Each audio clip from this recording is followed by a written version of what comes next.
Good evening and welcome to this week's episode of Sunday Night Live, your favorite automotive show where we talk about all things automotive. Front of the store, back of the store, the middle of the store, it doesn't really matter. The better we all do, as my good buddy Paul Machine says, a rising tide lifts all boats. So the better we all do, better we look as a dealer body to all those customers out there that are driving cars, purchased with us, that are servicing with us. So we bring on the experts every week to share with us what they do and how they help dealers become more successful. So welcome. My guest, Pedro from QB Business Solutions and my friend Paul Machine. So before we get started here, before we get started with the getting started, so last week was the Super Bowl. I'd be pretty silly to think that we're going to compete with the Super Bowl. So there's no point having a show on Super Bowl Sunday. And the week before that, at the very last moment, my guest, Steve Apicella, had an injury come up. He's doing better. He's still got a little ways to go. But I talked to him the other day. He sounded great.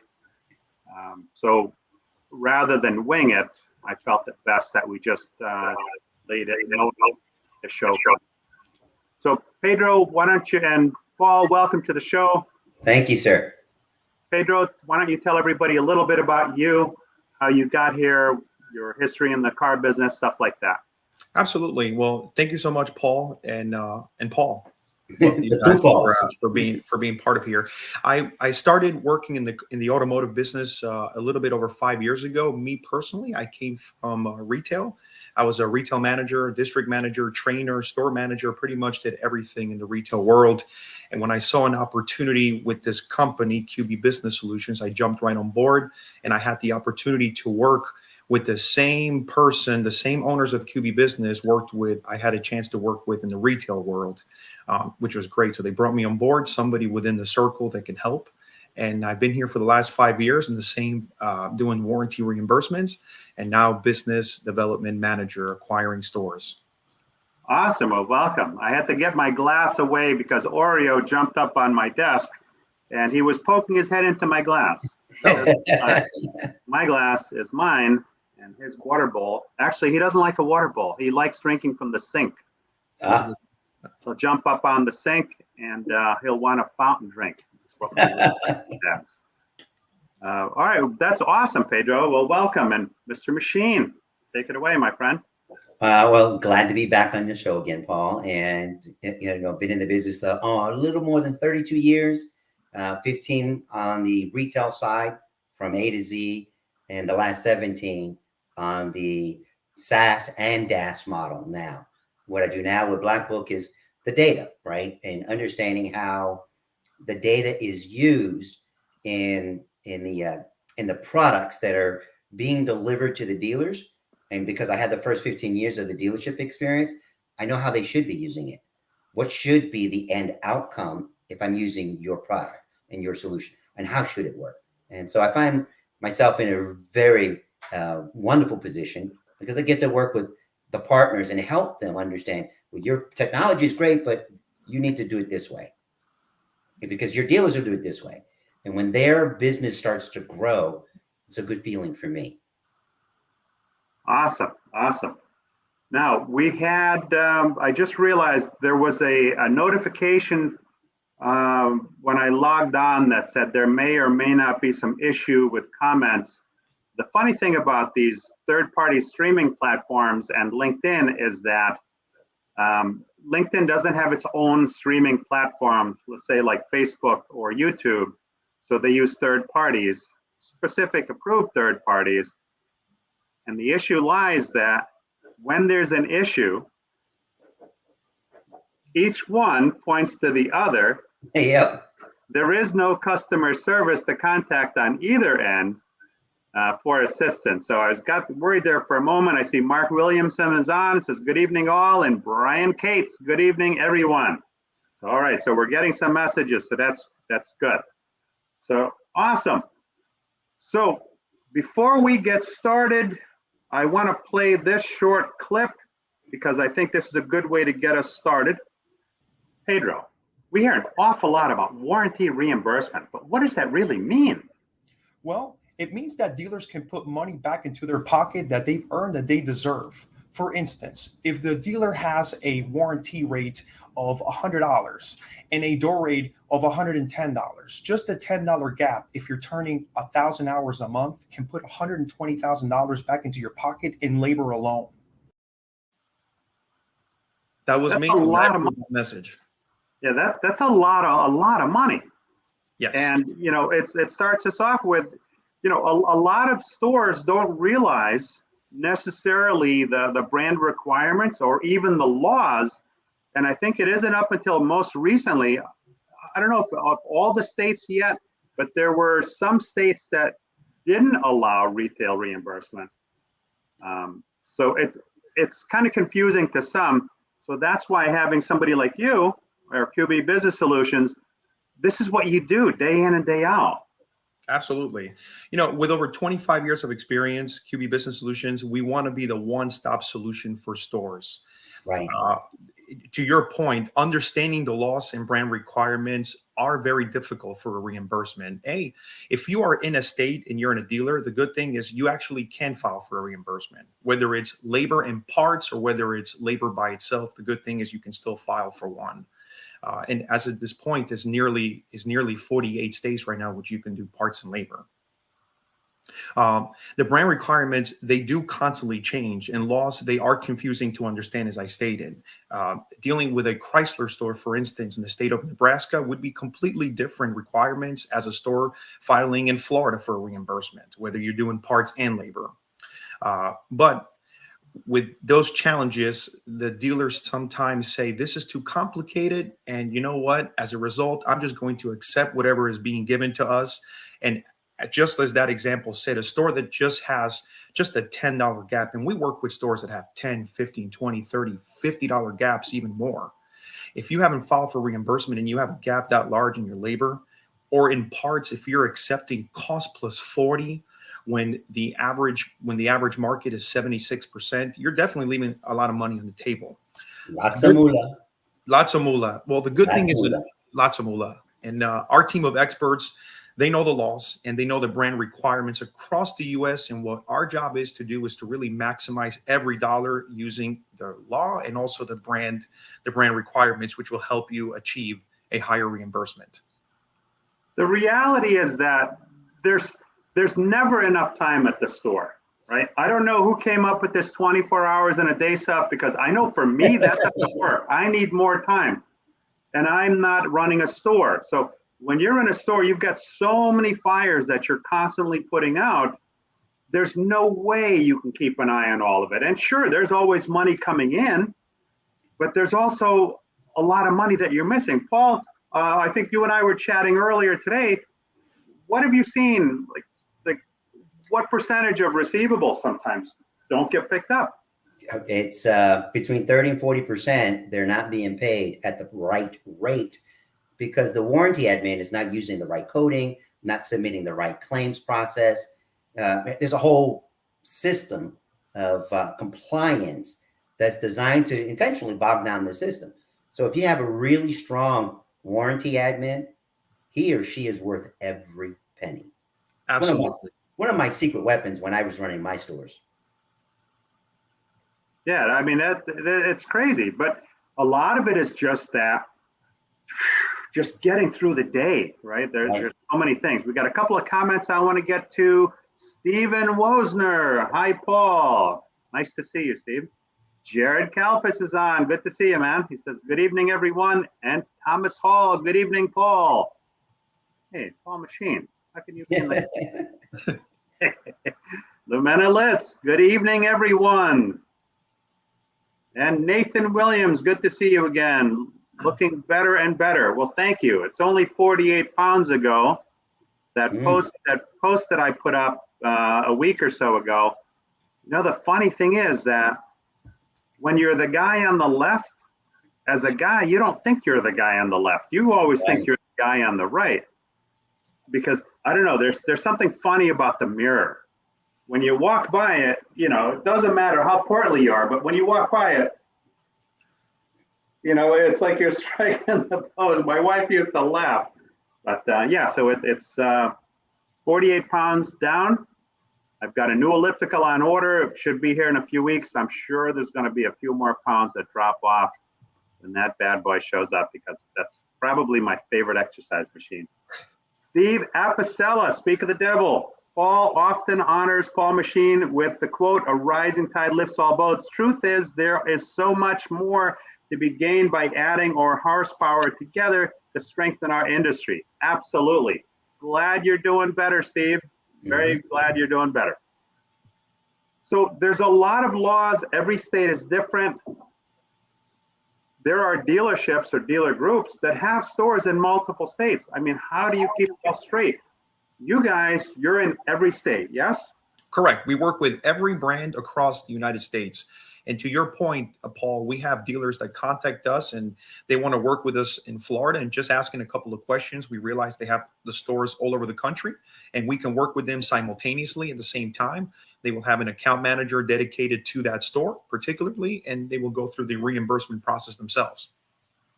Now, here's the beauty of it, okay? Because the biggest apprehension is always picking up the phone or reaching out to do the inquiry. I've got to give all this information. You guys make it real easy. There's a tool right on the website. Why don't you explain a little bit how the ROI calculator works? Absolutely. So we do have a calculator on our website. The calculator is very simple. You put minor data on there. We're looking for warranty sales. We're looking for warranty gross for parts and labor, what your target is and what your current rates are. And right off the bat, it will tell you estimated what you can get. My recommendation is, once you see those numbers and how great they are and what you're missing, just think that when we give you an accurate forecast using your data, it's going to look even better and even bigger for the store. And it's going to be, the reimbursement is going to be worth going through it.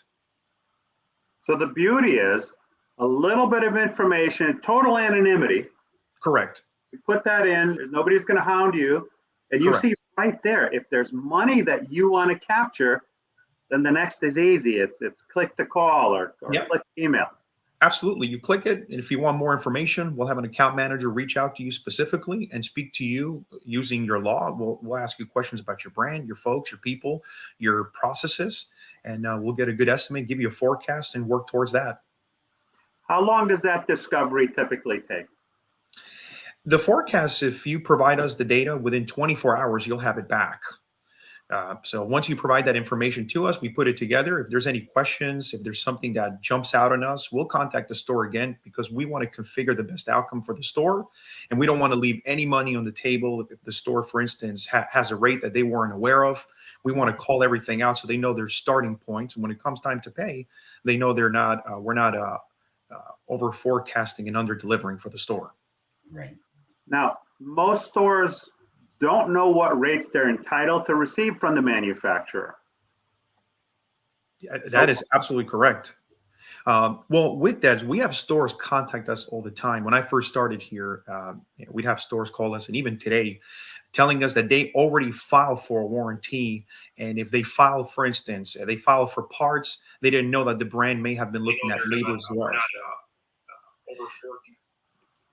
Sorry, I heard an echo. So what ends up happening is stores leave money on the table. They're not sure how much money you can get. The worst part about it is if you submit a warranty reimbursement and you don't get the number you wanted, or for some reason it causes further issues, sometimes that store won't be able to file for reimbursement again for an entire year. So I always suggest contact the experts, even if it's just for a free forecast. Forecasts are free. It hurts nothing to find out exactly what your store can get. Mm-hmm. So if I'm thinking, oh, I got this is fairly simple, let me try this myself, and I screw up, you're telling me in cases it's up to a year that I could file again? Correct. Up to a year. And then hopefully you didn't lose enough money. And you bring a great point, because lack of time at the dealership can cost dealers thousands of dollars if you don't file it correctly, not having the right staff. And we understand today's service managers, parts managers, they're not just strictly operating the service drive. They're managing up, down, every direction, taking care of customers, answering emails. So by the time they get to the reimbursement part, which is very wordy, the brands make sure when they give the give the bullet points to the store, they know that it's thousands of bullet points and parameters that the store has to follow. Yep. And they know that if they don't follow every bit of it, they can be rejected. And one line is off and you don't get the money. 100%. One line is off and you don't get your money. And we let stores know, look, let us help you configure the best outcome for your store. Let an account manager work directly with your store. We want to make sure that we work the store forward to ensure that they know what their destiny is. Now, here's the interesting thing that a lot of people don't know. Now, we're in a very interesting time right now because this is a time like no other in the history of the car business. Forget the 42 years, going on 43 years I've been in it. I think since the beginning of time, when the first caveman sold the first Flintstones mobile, it's never been like this. And the record number of buy sells that we see, there were so many OEMs that couldn't even fulfill all of them within the calendar year last year. Mm-hmm. And you want to know why this gets interesting? I'll tell you why. Because it doesn't matter. If you're a store that's had the foresight to make sure that you're getting the right reimbursement, guess what happens the minute the keys change hands? Right. Everything goes back to the defaulted low number. That's right. And if you don't know, you're the new parts manager that comes in or the service manager that comes in. Hey, why are these numbers so much lower than when we took the store over? Mm-hmm. Record buy sells. We see this all the time. More importantly, as you drive through dealerships, they don't even have a car in the front of the parking lot to even sell besides used cars. So one of the questions is, how can you continue to be profitable? How can you continue to add money to your pocket? Well, you got to look at your service side. Are you competitive within your market? Are you charging? Do you have the right door rate compared to your market? These are things that we put together. Are you using a parts matrix? Is it really being used? Does your store understand it? A labor grid. How does it work with your store? Does your team choose to use it daily, or are they discounting to sell? All those things. When you work in the service department, you hire QB Business, they'll put money back without adding a commercial, without putting more people in the front. This is just looking at last year's business and just increasing your rates. And just by doing that, stores see huge outcomes. We work with the same stores. I've had the pleasure of being here now long enough where I've had the same stores every year. We'll work with a store. One year we might increase you. We might have a $5 or $10 rate increase. We might increase your parts from 40 to 60. You might want to go from 60 to 80. So we work with stores on a yearly basis. Sometimes they contact us back and they see the payoff of working with us. And at the same time, we really fix their customer pay tickets going forward. Mm. You hear all the time, we need to generate more business and we need to trim costs. You hear those two sentences over and over. I've been hearing them for decades, right? But never is there a plan on how to do this. So here's a way to make more money without so much as selling one extra part or one extra job. That is absolutely correct. And you have our team of dedicated professionals that will work with you, for instance, and we do see parts as an issue. And if you don't have parts, you can't close tickets. So if the store is filing their own reimbursement, how do they know how to assess that? How do they know that the brand is going to provide them the right answers? We hear all the time, stores contact us and they've spoken to their district managers, and unfortunately they may not get either the right information or they might have to piecemeal things together. And the whole concept of this is for the store to submit it probably wrong and lose out on being able to resubmit again. So again, we highly tell the stores, if you're thinking about increasing your reimbursement, even if you're thinking about doing it yourself, contact us first, find out what you can get, because the forecast, as I stated earlier, is free. And the consultation that we provide with our services is incredible, and it's like no other, and it's something that our competitors don't even do. Steve Apicella, in my opinion, our dealers are doing a lot of things well. They haven't succeeded over the years by mistake. However, a major pitfall that exists is dealers are continuously trying to improve their current processes. What about the processes they're missing? This is exactly where dealers have the greatest revenue ground to be gained.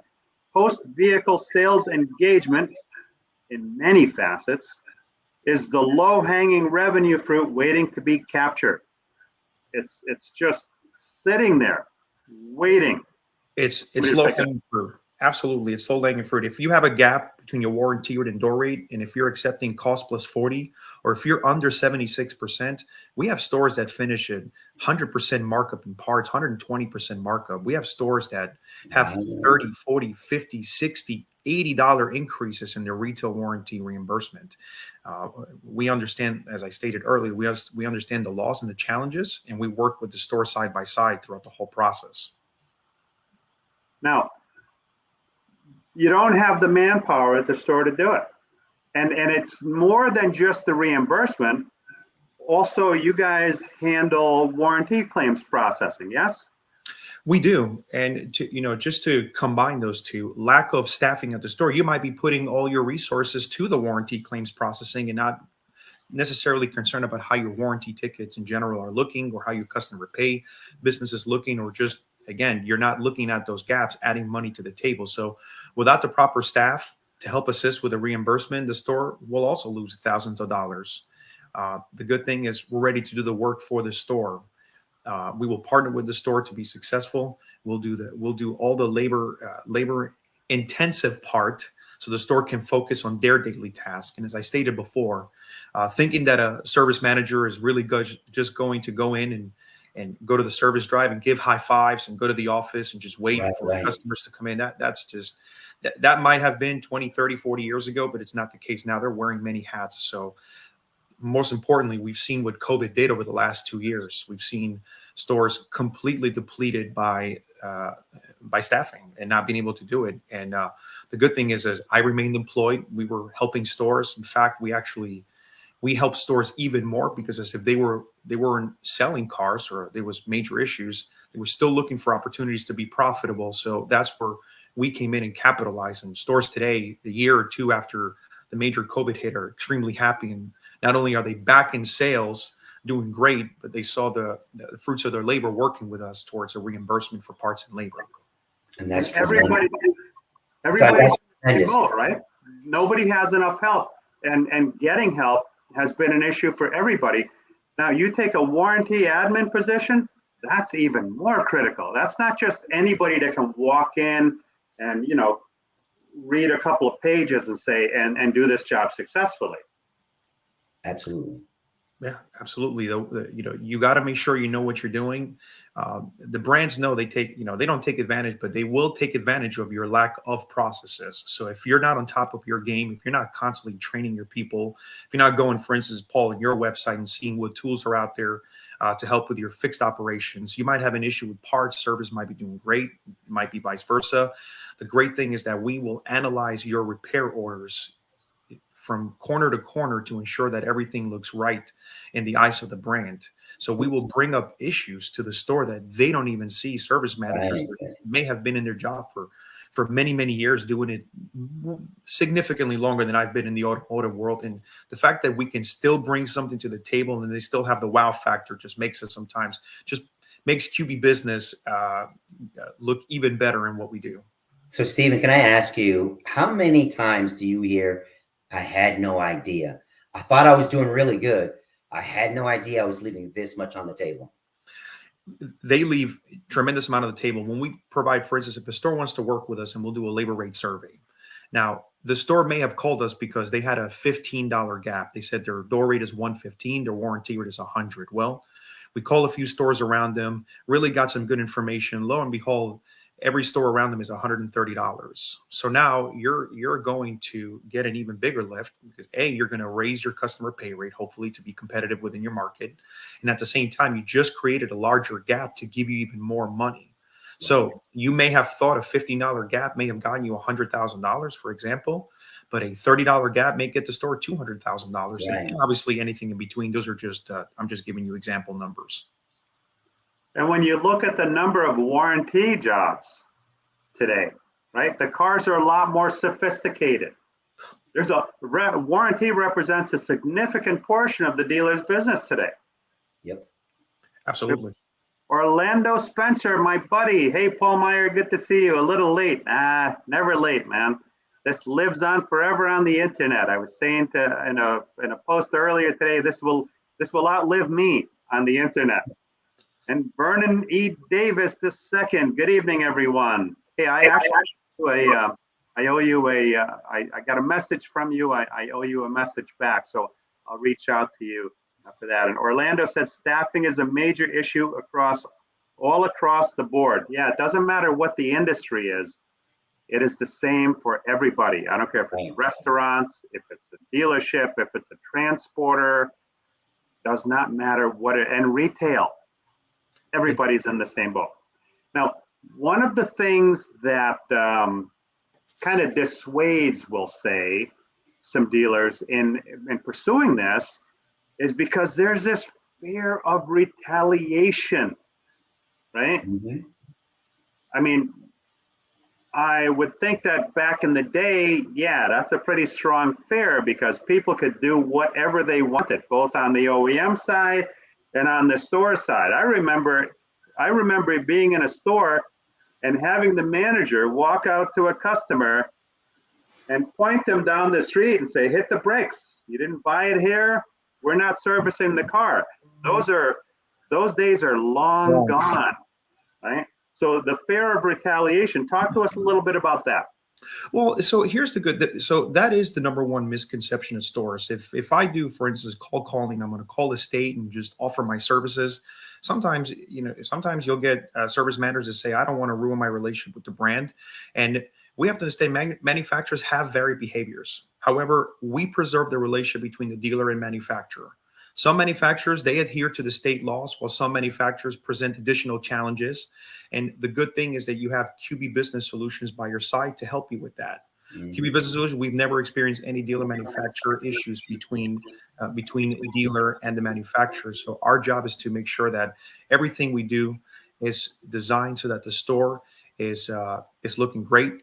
Your fixed operation is great at any time. If anybody wants to look at how your business is operated, you're looking great and you have nothing to worry about. And you're legally entitled to it. You are legally entitled to it. In some states, for instance, you can do it twice a month, twice a calendar month, once every 6 months, once a year, twice a year. So if you're in a state currently right now and you're in a dealership, you can contact us and we'll let you know if we can file for parts and labor. And we can certainly do the warranty compliance as well.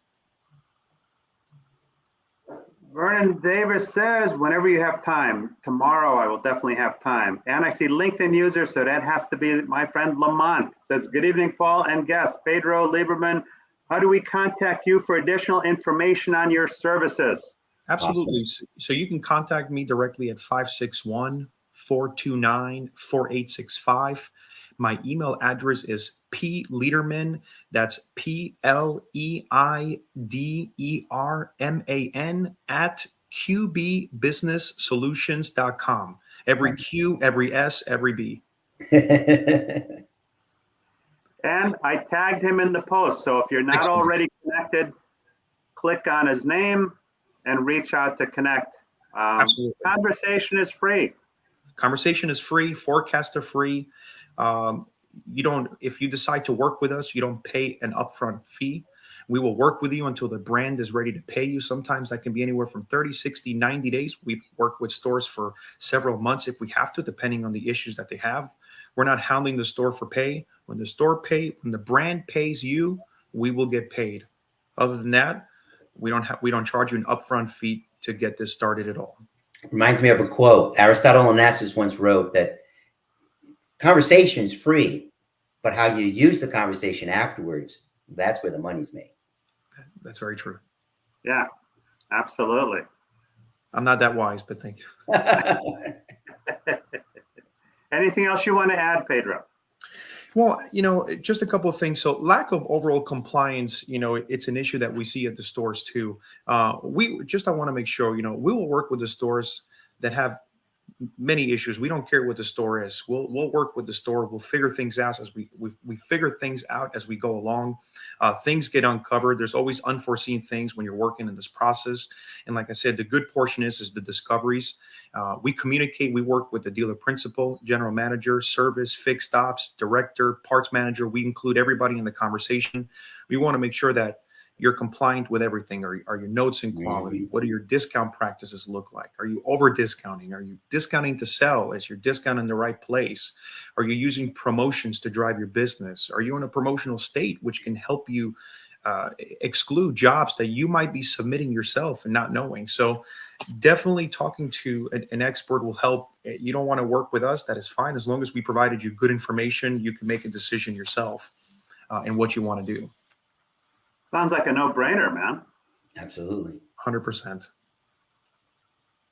Awesome. Steve Apicella said, Lamont says, thank you. You're welcome, Lamont. Thank you. And Steve Apicella says, silence is a self-inflicted wound. No matter how good one believes they're doing in any part of the dealer customer ownership journey together, there's always room to grow, and there's always room for improvement.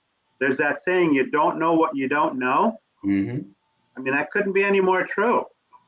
You know, we make decisions and we base policies on things that we know or that we've experienced. But let's face it, there's so many facets to this business. Nobody, I don't care who you are, has experienced every scenario and every situation. And there's always something. I'm learning new stuff every day. And I've been in it, like I said, going on 40. This is my 43rd year going in the car business. Believe that? That's crazy. Wow. Man, I'm old. You've seen some changes. Some crazy changes. Now, speaking of changes, Paul, there's some wicked stuff. You know, we talked earlier today, and there's some really interesting data that we're going to share with the audience here that I don't know if everybody's ready for this. I would agree. I've been quiet for the last 3 weeks because I've been digesting all the data that it's been coming out, all the disparate data points that will impact our business. How does this impact us in any different way? So, and I finally put together something I feel very comfortable to be able to share with our audience and with future audiences. Every year since the pandemic started, I started the Q1 with setting expectations of what I think is going to happen. So let me level set everything. I'm using data and then I'm putting my opinion to it. So it's not, gospel. And I'm hoping that there are those that are smarter than me that will either validate or discredit what I think might happen. I'm not afraid to have dialogue because that's the purpose of dialogue, is to understand what we don't know or what we don't see.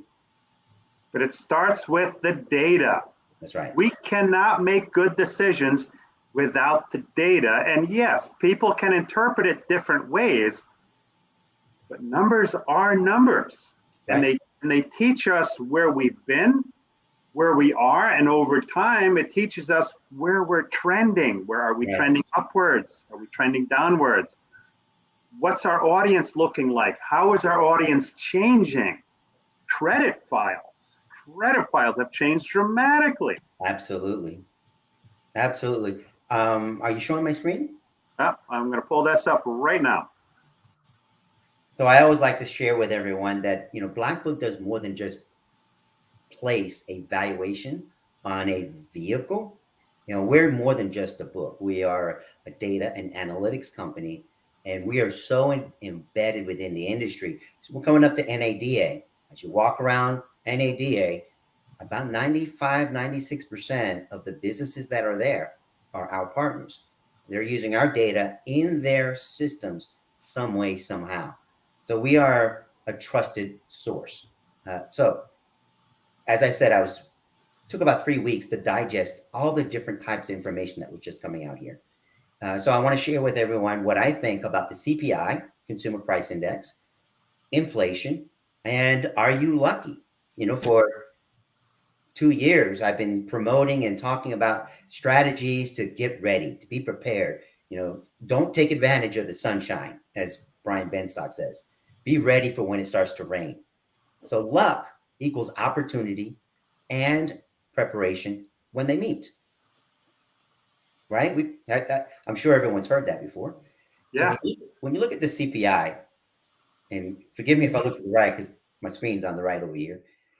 I've circled food at home, energy, and electricity, what we use every day. And they say it's only gone up 7.5%. But I don't know about you. The last time I bought a gallon of milk or eggs or bread, it was a hell of a lot more than a 7.5% increase. Or paid my power bill. It was much more than a 7.5% increase. But they're telling us it's only a 7.5. I'm just pointing out some obvious facts. And so you can see that this yellow line on the far right, this is what it costs to live. They use this to say, this is your daily living expenses. And it's kind of low compared to what we really are experiencing. The new vehicle prices, I'm sorry, I got it backwards.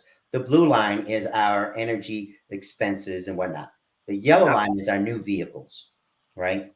And price index. Now that's significant because we had a fair year last year. Just under 15 million new units were being sold. But the majority of those units were sold for plus MSRP, and that's new. What happened to rebates? What happened to discounting? What you don't see here is the value of a pre-owned car. When you throw that number in there, it really throws a monkey wrench into the CPI stats. New cars might sell 15 to 18 million on a high year. Used vehicles have been selling between 35 and 40 million used units every year, a significant impact into the number. Now you factor that into the fuel cost. Just this weekend, I paid $100 to fill my tank up. Pre-pandemic, it was $50. That's not a 7.5% increase. Right? I'm not sharing anything that no one's not experienced. We all experience it. Paul, I went to the supermarket today. 2 bags. Right. Produce, $114. Wow. $114. Right. And we are getting settled with that. We're getting comfortable with having to pay those extra prices, which is the norm. And I'm going to go through some more detail on that. I just want to let you know I'm not comfortable with that. Understood, right? That's great. So savings are gone. Evictions and foreclosures are on the rise. Repos are on the rise. Let me back up. My slide changed for some reason. And we are definitely experiencing information overload from all these different ways, from what's going on with Russia, what's going on with China, what's going on in our own country, what's going on with the southern border. But I'm here to tell you that there is gold to be made if you are prepared to meet the opportunity that will present itself. Okay, so. And just a point about the repos and the evictions. This should have happened quite some time ago. It's been the can's been kicked down the road. Yeah, intentionally so now it's coming to the fruit. They're what is that saying, that they're coming home to roost now? Yes, they are. I have a sister. She's an apartment manager of a 12 apartment group. So there's 12 apartment communities within this group, and she just evicted over 45 people a couple of weeks ago, and that's the same number across all of her apartment communities. And these are people who took advantage of, I don't got to pay my rent, right? You will see and hear pockets of that kind of information, but it won't be put out there.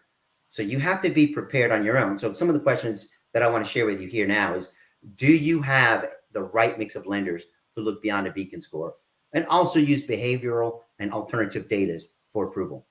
Because I have several fintech partners who are doing just that. I have one fintech partner that's doing it to 180% advance. And if you're using the program and they're in your dealership happens to be in a urban area, 30% improvement in minority approvals. Significant. Wow, that's a lot of money. It's a tremendous amount of money to be able to do it, but you have to rely on technology and be comfortable with it. And to that, I want to emphasize how important it is to feel comfortable and truly embrace technology. Not a lot of people know this. I went through the last 6 months, I've been dealing with some health issues, but trusting the technology and changes, because it was sudden. It happened instantly. Monday, a week ago, I had a heart operation, and I'm talking to you all today. Wow. I mean, just think about that for a second. That's the value and power of using incredible technology, and choose your partner as well. And we just heard of a partner, QB, that can actually go into a store who's doing business and operating and feels good about the way they do business, and now gets shown there's 50, 60, 70,000, 100,000 plus a month left on the table. That's using good technology. I feel good today because I was willing to invest in technology. So I want to review my strategies that I've been talking about for 2 years. That is now the reason why you should be doing it. Number one is appraise 100% of every service vehicle. Create a We Buy Cars portal. I mean, you will buy a car from anyone if they don't buy one from you. Train. If you don't, others will. I'm seeing. Absolutely will. Here's one. Train all of your people who work for me, from your receptionist to your office manager to your detail person, to use your technology that you've spent all this money on to be able to say, hey, we'll buy your car. We want your car. Let me put your VIN number and your mileage. Let me ask you some questions. We're out to dinner. Let me do that. To put a realistic cash offer on 100% of every vehicle that could either be frontline or taken to wholesale. You have everything to win and nothing to lose if you develop a good system to do that.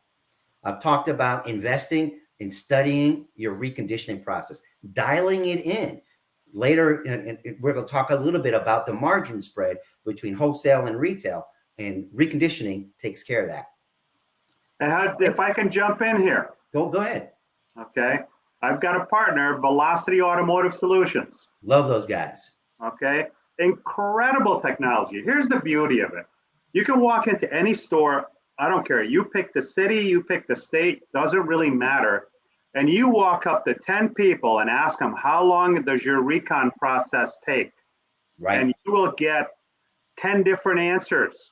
And of those 10, maybe a couple of them will be fairly close, but all the other ones will not, because we don't know if we don't track it. They have software they plug in that can tell you exactly, Sometimes I'll ask somebody a question, well, what's the cost? It's X. Right. Does that include this and this? Well, no. Okay, well, let's include those 2 items. Now what's the cost? Right. Does that include that? No. All right, so we don't, that point earlier, you don't know what you don't know. Unless you track it, you don't know. And right now, I'm seeing in my local market, I'm seeing more cars on dealer lots. Now, before, when nobody had cars, when the lots were empty, yeah, like shooting fish in a barrel.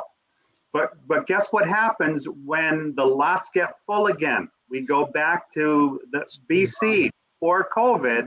Yep. And the problems that I heard a lot were inventory carrying costs are choking us. Yeah. Right. And we'll talk about that in a little bit, because it's happening in pockets across the country. There are pockets in the country, there's just not enough available inventory. And then, talk about the rising tide raises all ships.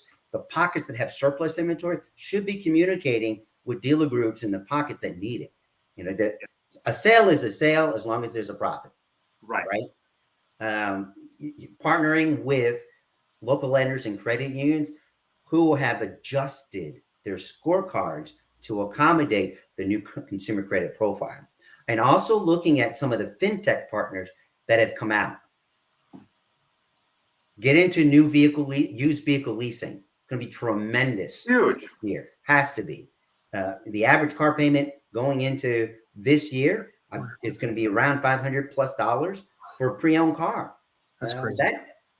I think the average income for 51% or less of this country is just under 50 grand.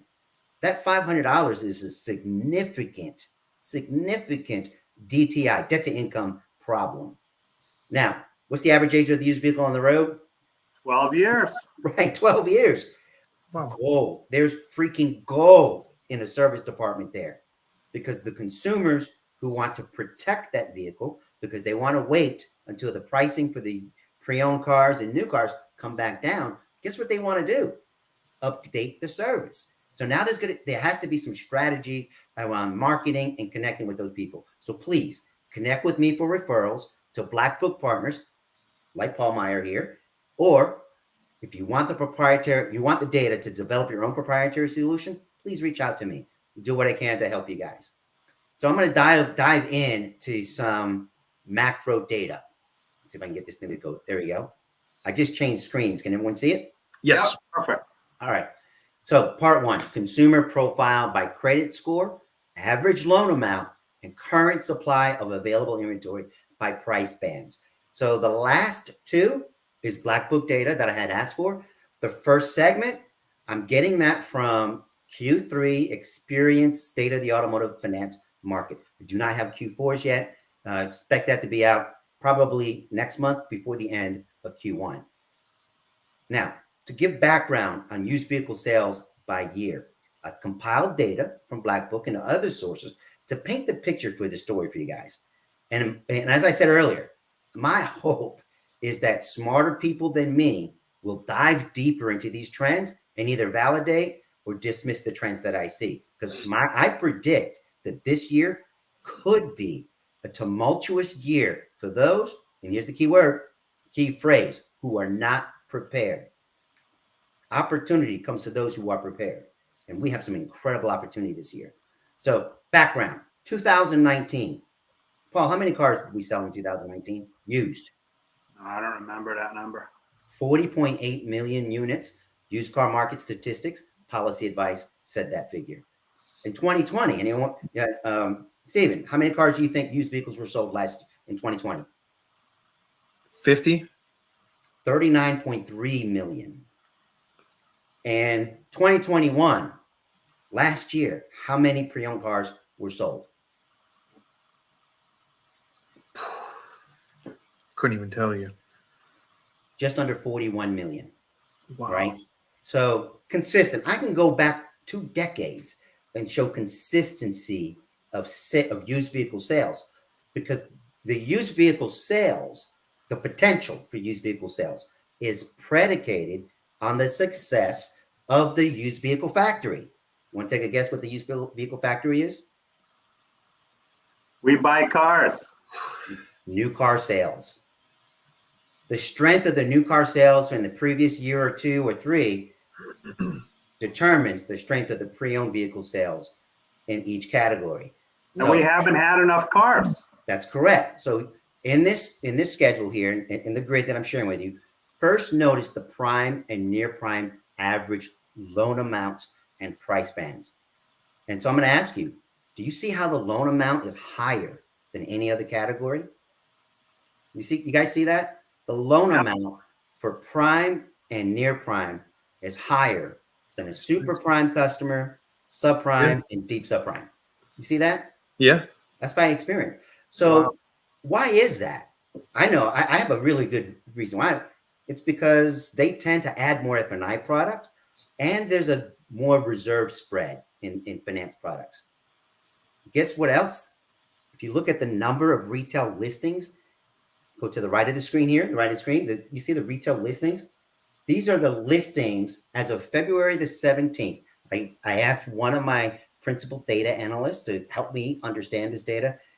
I said, I want to know today, right now, how many vehicles in each one of these price bands that in Q3 were being financed with these beacon scores are available. So if you're one of these beacon score categories, you can afford that vehicle. That vehicle's available for you. I wanted to see what was out there. And so they showed it to me, 2016, 17, 18, 19, 20, 21. The reason why I asked for that is because 88% of all vehicles financed in Q3 was 8 years or newer. Think about that number for a second. When I started in the business, financing a 4-year-old vehicle for 5 years, impossible. Impossible. Right. Paul, when you started in the business, financing a new vehicle, standard was probably 3 years. Yeah, 36 months. Right. And then it went to 42 months. That was a big woo. Right. So data changes, credit profile changes. So one of the things I want to draw attention to is pre-pandemic.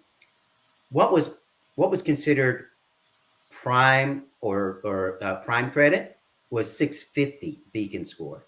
Take a look. Prime credit now is 661. What changed? You still make good money. You still pay your bills on time. You're using debt. You utilize your debt, but you pay it. But now your score's dropped. Right. It's That's across the board. Right. The scorecards have changed. So what is required is those consumers who now have a less Beacon score and not used to it, they're used to a higher Beacon score, are demanding transparency. They're demanding transparency in the F&I process so they can understand why they might have a higher rate than what they're used to paying, right? So my question to the audience is, at what step in the road to the sale do you start the finance discussions? Or even better, do you provide a self-driven consumer select menu? I mean, for me, you give me the choice to talk to you versus let me read and research and choose my options. I'm going to do what I just said. I'm going to read and research and do my options. Yeah. Now, in red, I have subprime and deep subprime. Now, Paul, Stephen, in the business, typically anywhere between 25 and 30% is a good store running a good subprime department. It's a different kind of animal. We have the lowest percent of penetration across all income gaps with deep subprime and subprime in the last 20 years, since they've been recording and documenting who's getting financed, and this is their Beacon score, and their subprime and deep subprime, right? I was stunned when I received the data back on February the 17th. Right now, on February 17th, there was 9.7 million available unique VIN numbers. Means they're, you know, how a dealership 6-store group will advertise one VIN across all 6 stores. Right. That's not 6 VINs. It's one unique VIN advertised, right? So unique VINs. So if you go and look and you say, oh my God, there's 40 million VINs. Why am I saying 9.7? Well, I'm with the premier data provider. My analysts are telling me there's only 9.7 unique VINs in the marketplace today. That's not enough to sell another 38 to 40 million used vehicles this year. Let that sink in for a second. We don't have enough daily run rate of inventory to sell another 38 to 40 million without doing some really drastic changes. So take a look at the lower volume of available retail listings on 2020 to 21 model years listed in the subprime range. I mean, take a look at that. 20, wow. Right? 20,751 2020s, but there's only 2,063 2021s. And the deep subprime, consumers that are 3 to 500, 41.99 versus 503 national listings. Now let's go look and take a look at what's available if I have a near prime and prime consumer. Pretty stable, right? Looks great. But that's not 38 to 40 million opportunities to sell. Even if you sold 100%, you're not going to hit the number, right? So the 5 and 6-year-old vehicles, the 16, 17, even the 15, those are the best to sell subprime and deep subprime customers. And we're not seeing a whole bunch of those in the marketplace. So here's my red alert. And this is the third time that I'm saying red alert in my vlogs. 0 to 2-year-old vehicles are the volume sellers. Remember that in 2020 and 2021, the used vehicle factory did not produce enough used cars for us to sell for the next 3 years. And the fleet companies were holding on to them longer because they couldn't. So all those 5,000, 10,000 mile cars that we are used to seeing come off and become available just didn't happen. Absolutely. So my retail listings data is coming from our retail market insights, and we believe we have really good coverage. So why is it important to understand what is in the marketplace, whether it's locally, statewide, or nationally? We see about 2.4 million unique VINs added to the network every day. It's a give and take. It's an ebb and flow, like low tide and high tide. So now you consider right now we're running at a market day supply 45. When I wrote this, we were at a 40-day average. Today we're about a 40-day average. And then you take the sold number per year. What should we expect to sell based on the available inventory? What's the forecast? It's easy. Take 2.4 million units. You divide that by 40 market days supply times 365 days. You want to guess what that number is? Because it's not 38 to 40 million. It's 22 million. And that number is between franchise and domestic dealer groups. Wow. Right. Wow. So red alert. If we're not willing to get really outside of the box, throw the freaking box out. Forget being outside of the box. Throw the box out, right? You've really got to invest in strategies that are beyond what you're used to. So fixed ops, that's that's the mainstay. A successful dealership at 100% service absorption plus is dependent on the sales in the previous year, the previous month, the previous 6 months. Fair to say? And they need to open up more service to older cars. These desirable old cars aren't coming into the store. Absolutely. No, they're not. You have to go out and get them to come in. So we get this data. Just want to clarify to everyone where it's coming from. 16,300 plus franchise websites, 55,000 plus independent dealership websites. That's all we're looking at, right? We're only looking at the dealer body. So what does that mean about the available opportunity for inventory? Well, some analysts predict that 70+% of private party listings are in the marketplace that are getting to the 35 to 40 million. Those vehicles are in people's driveways and garages. So here's my challenge to everyone. If you want you want a larger piece of the pie, you got to go get it from the driveway and the garage. And unless you develop a process that will help you be completely transparent, put the right number and the right money on the vehicle and buy that car, someone else will buy it. I just want to let you in on a little scoop, okay? NADA, we're a few weeks away from that. We're going to be putting on an announcement about NADA this week. Nice. But I'm going to let you in on a little secret. Don't tell anybody. But there's going to be some interesting announcements at NADA. Yep. We're going to be doing interviews. But we're also going to be making some very interesting announcements at NADA. Great. To address just what Paul Machine is talking about right now. Stay tuned because this is going to blow your socks off. Thank you, sir. How can we be so excited with all this negative news that's in the marketplace? I go back to preparation. When it meets opportunity and you're ready, you might be the only person, the only dealer group within your city, state that is ready to handle it. And I'll point to Brian Benstock, right? He said, you don't fix your roof when it's raining. Right. Fix it when it's sunny. We've had 2 years of sunny sales. How many of you have been fixing your roof? And that's a challenge. I'm putting that challenge out there. Because Paul and I both know we talk to these dealers and they're not doing it. A lot of them are. All right. Ah. I'm trying to I get want to get to a couple. couple of comments here. Michael Dean Aufmuth. Hello, guys. Great show. Thank you. There's the guy that's getting it done right there. That guy works harder than most people I know. Steve Apicella says, here's the challenge. Data without action and process improvement is just data. 100% true. Critical data contributions from leaders like Black Book.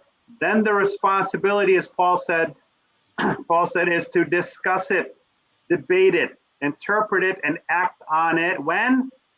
Now. That's right. In that very moment, the data will continue to change. That's right. There is a bubble that exists today that is driving much of the data, but those driving forces will change fast, faster than you could say, oh shit, I can't believe this happened. That's right. Those who capitalize on it are the leaders nimble enough to continuously, and then it, there's a thing with the platform here where it cuts off some of the comments. So my apologies, Steve, I can't see it in this thread. And Steve says, I'll add a red alert. Is the auto retailing industry's mission to only sell a car or also to earn a recurring customer? The value of reoccurring customers is higher than ever. 100%. Who's going to NADA? Right here. So Stephen, I have a situation though. I told you I dropped 48 pounds. None of my suits fit, man. And I'm going to drop more weight. So I kind of have to figure that one out. Might want to buy it 2 days before. Right. So there, you and I have to talk about some of the strategies I've done because I haven't been to the gym since October 13th, done any kind of workout, but my body weight is, and my, the way my clothes fit, it's been stayed the same. So you and I will need to talk about how I did that. Wow. Mm-hmm. That's incredible. Because for me, it would go the other way. Oh, a lot of discipline, which is what we're talking about now, right? So the chart you're looking at now is a combination of data from experienced Q3 state of the automotive finance market. We don't have Q4s yet, so I can't tell you. Yeah. What I did is I took a look at what the average loan amount, and I realized, and we all should know, average loan amount includes tax, title, and fees. What is not broken out in that average loan amount, down payment, negative equity or no negative equity. What was the margin spread? And how about finance products? Don't know that. All I know is by Beacon score, that's the key. By Beacon score, here was the average interest rate for that vehicle that consumer bought at that Beacon score, right? Average term they financed it for. What was their average tax? Now, because there's 50 states, I just kept it average and kept it the same, just to put a number out there. So please don't hold me to the count that, well, I was way off on all these categories. No, I just kept it consistent because it's not level different, right, between the 2 years. So, and I will provide these links if anyone wants them. I have them. The down payment is estimated, typically 10 to 20% is what lenders expect down. And the average is closer to 11%. That's from Edmunds. Across all price bands and all Beacon scores as of Q3.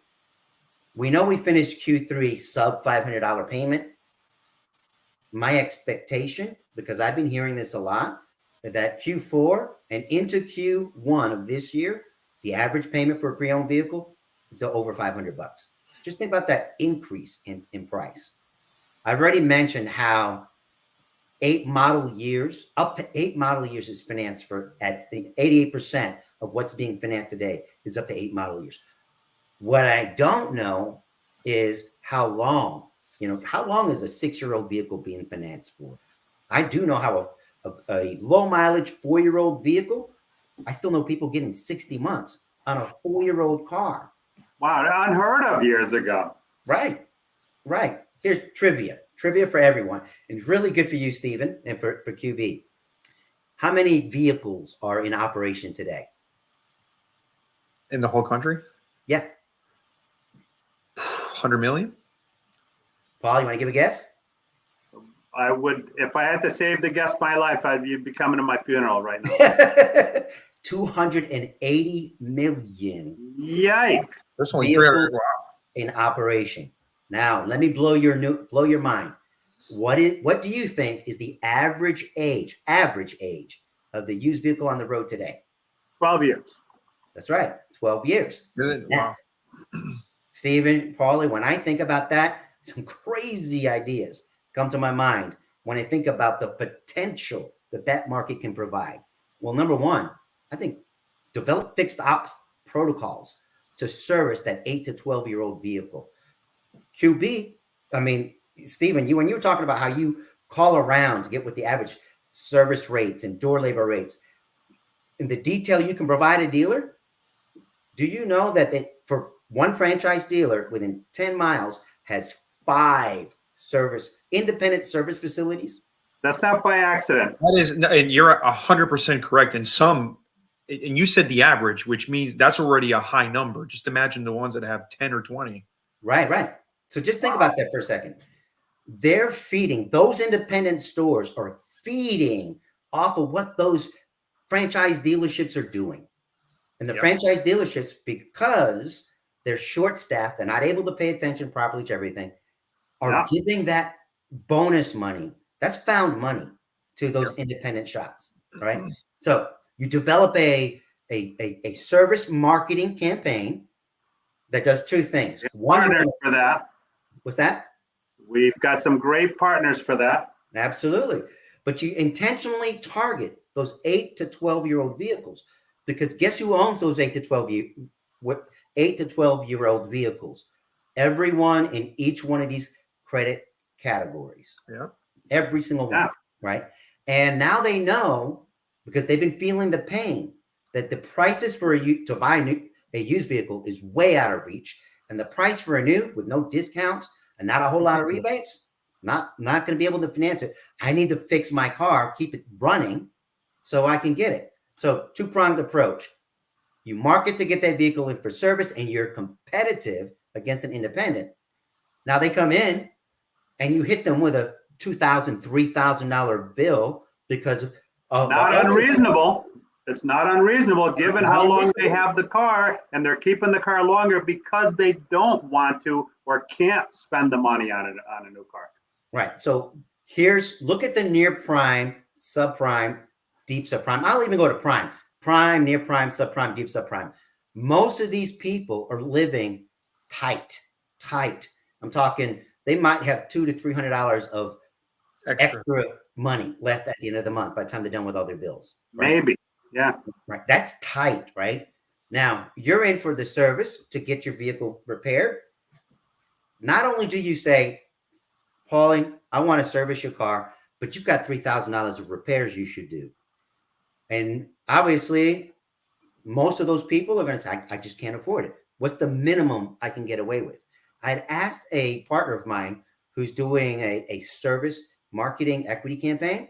I said, what is your declination rate amongst your dealer group? Your decline services rate? He said between 60 and 70%. I said, all right. If you were able to, at the moment you had the conversations and you can see the consumer's face say, I just can't pay that. Well, no worries. We got you covered. You're instantly approved up to an X amount of money, service assistant programs, down payment programs, to be able to help people either repair their car so they can keep it. It's a credit card. Or use that money for a down payment. Those are some of the fintech partners that I've been working with that are totally changing the way we can operate and do business for the next decade. And here's the beauty of that, Paul. Mm-hmm. The beauty of it is they know this before the customer knows this. So they can have that conversation with confidence. Yes, they can. They can. So I've been urging it for 2 years. I'm urging it even more. Find those lenders and credit unions who go beyond looking at the beacon score. Ask, do they use alternative data? Are they considering factors beyond the beacon score, such as behavioral analytics? Right. Now I'll give an example of what I mean by behavioral analytics. You are mid 30s, you were raised to use your credit and pay your bills. That's all you know. You work, you pay your bills, you work, you pay your bills. The way things are now today, at the beginning of the month, you just paid your credit card payment because that's what you live off of. Your beacon score drops and goes up. It's really high. By the middle of the month, your beacon score drops because your utilization of credit is high. And then towards the end of the month, it's really high, but they start to develop a behavioral pattern. That's called the credit profile. It's easy to have a high beacon score if you're a college graduate with 2 lines of credit and you have a good income. That's not a credit profile. A person who's been doing that, what I just described, for a decade and more, that's a solid credit profile. Find those lenders and those fintech companies who are looking at that, and you'll get more business approved. I think there's a guy in the thread that we both know. Who's that? Mr. John Canals. JC, my brother. He's one of the guys I talk about, the service, the down payment or service assistance plan to help your consumers fix more of their vehicles because they don't have the money to fix it, but he can help them, right? I have just, when I talk about technology, it's mind-blowing what we can do today. I am calling 2022 the year of the fintech lender. They are breaking the model of traditional finance structures to meet the needs of the new credit profiles. Strong used vehicle leasing plans. You need to invest. If you're a dealer and you're not doing used vehicle leasing, you need to get into it. Because think about what I just said not too long ago. The average used vehicle payment is going to be over $500. Yeah. You think about that. Everybody can swing that. No. Or get approved for it. No. You know what's even more exciting? That some of these fintech startups that I've been working with, not only are they doing all those things I just described, but they're also thinking about how can I get the unbanked consumer? Think about the independent buy here dealer who, most people don't realize that a well-run independent buy here dealer is way more profitable than a franchise dealership with a shingle.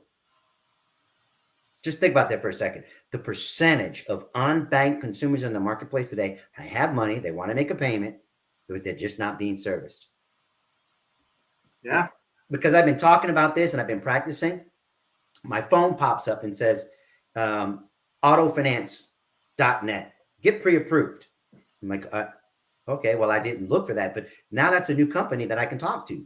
I want to find out what they got. What do they offer? So here's some questions that I think that everyone needs to ask. If you're a dealer, you're talking to a potential new partner for financing, do they use alternative data sources? What about behavioral statistics that I just described?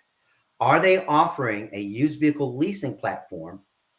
And the reason why I'm saying that is it's a must to be able to understand it because of the price increase of used vehicles. Many near prime and prime consumers are migrating away from high quality pre-owned cars to buy a new car. And they're willing to pay above sticker, which they are doing. Yeah, they've been doing it. Yeah, they are absolutely doing it. They're getting 0%, 1 to 5% financing for a brand new car. So how do you compete? Well, I'm going to ask you as a dealer, what is the mix of your available inventory today? Where are you short based on the credit profiles I'm showing you right now? Do you have enough to service that near prime consumer who will pay you margin, who will buy your F&I product and finance for a little bit longer term? Because the super prime consumer won't let you make a whole lot of money. That's why they're super prime credit. Yeah. Do you know your specific location's consumer credit purchase profile? If you don't, you should. Do you plan to develop a proprietary acquisition solution and train your entire team in your store to help you go out and find that inventory you need? Because it's no longer enough just to go to the auction. They're not there. They're just not there today. Yeah, no, you need, just wait. At NADA, there's going to be some exciting announcements. Oh, just announcements. there's going to be a schedule coming out probably within the next week. We're going to be doing some interviews at NADA. So there's going to be a schedule coming out that you can click into to set up those recording sessions.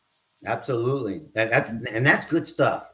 When you listen to this kind of intelligence today and then digest it, and then overlay those questions on your business, it's an eye opener. It helps you get outside of your comfort zone, which you have to do. You got to challenge everything within your business today. So again, partner with me for Black Book partners who can do what you want, or Paul, or if you need the data to develop a proprietary tool, I can do that. My data will help you do that. You integrate with just about everybody, right? Yeah, absolutely. So let me go into the Black Book data now that I've shared a combination of market data, other credit data with Black Book. Let me just talk a little bit about the specific Black Book data. What you're looking at right now is our 2 to 6 year old vehicles. And I have had several conversations with wholesalers and dealer groups in the last couple of weeks. And they're asking about the strength of the used vehicle market. Why is it still so high, right? I'm like, yeah, we're seeing a decline. But you got to remember, we entered 2022 with 151% price increase from January 2021, from January 2021. So when we say the baseline, where the green line and the orange circle is with the arrow, right? We finished at 151%. That baseline of 1 is still 151. So we are seeing a decline from what it was on January. Just think about that for a second. So the rate of week-over-week declines has accelerated, exceeding right now. We are exceeding the typical expectation. Of course, we had a 151% increase at the end of the year, and we're still operating from that. So beginning this year, and I already showed the stats of what's available for our most profitable inventory is the 0 to 2 year old car. I've already shown you how tight that is. The 2 to 6 year old vehicle is where the demand will increase. So what does it look like in the marketplace today? Specifically, again, I talked about how we look at 16,600 franchise dealers, 53,000 plus independents, and it's roughly 15 million listings we monitor every day. Now, we're still at about 136% retail price increase from the 1st of January 2022, which happens to be what the price increase was at the end of 2021. We're still there, right? We're still there. However, even though the retail price is there, the good news is the negative margin spread has decreased from a 17% to a 15%. So now you're a dealer, you're able to buy vehicles for a little less money if you're going to the lane. If you're spending the time going to the lane, God bless you. There's so many more opportunities to be able to do that. But the negative margin spread has dropped. Now you're making 2% more because the 136% is still there. Does that make sense? Yeah. So I always ask, what's your used vehicle leasing strategy? Because I believe it will rise in 2022. It will rise. And you and I, Paulie, know of a few dealer groups that are just crushing it in the used vehicle leasing category. Crushing it. So I know I went through a lot of data, and I want to make sure. Any questions from the audience before? We got a couple comments here. Mark Williamson says, very informative show, Paul, Pedro, and Paul. Thank you. John Canales, who we will see at NADA, we'll have to get together. He's going to be there at their booth. And let's see, got a couple more. It's got a lot of great info in the thread here. And Greg Dudley says the 2 to 6 year old demand is here, and the 6 to 12 year old is right there with it. Yep. So many strategies that aren't being used between having the ability to provide credit for financing the service repairs, to be able to offer credit to people for down payment assistance, And even out of the box stuff, like a sliding scale labor rate for older cars to go after that additional business. Nobody's doing it. I promise you, nobody's doing it. There's a couple of guys in Jersey that have been doing it and have been doing it successfully. Paul, let's see. Greg says, good vehicles in those ranges are a premium and financing them is difficult. You need to find those lenders I talk about. Yeah, exactly. Traditionally, it's difficult, but that whole game has opened up. And John says, Paul, I've seen a sharp decline in MMR.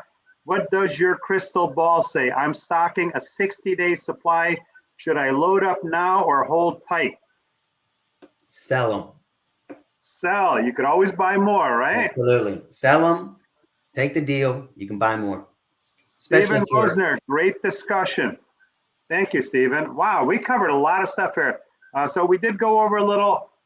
Sorry, go ahead. You know what? There's so much great data here. So I'm looking forward to seeing everybody at NADA. Please inbox me. Let me know if you're going to be there. And like I said, we're going to have a schedule up for interviews that we're going to hold there at the Driven IQ booth with my friend Albert Thompson. Cool. So be on the lookout for that this week. I want to thank everybody for tuning in. Pedro, thank you so much for sharing your info. Thank Paul you, guys. Sheen, my brother. It's a pleasure. Always great to be on the show with you, man. I appreciate everything you do, man. Look forward to it. Tell Lumino hello. I absolutely will, guys. Looking forward to seeing you at NADA. Yeah, Absolutely. It's going to be great. I can't wait. So with that, I wish everybody a safe and productive week next week. And like I said, inbox me. Let me know if you're going to be at NADA and be on the lookout for a calendar link that's going to be posted probably sometime this week. It should be up so we can schedule those interviews and look forward to seeing you all. We'll see you next week on Sunday Night Live. Have a great week. Take Good care, night, guys. guys.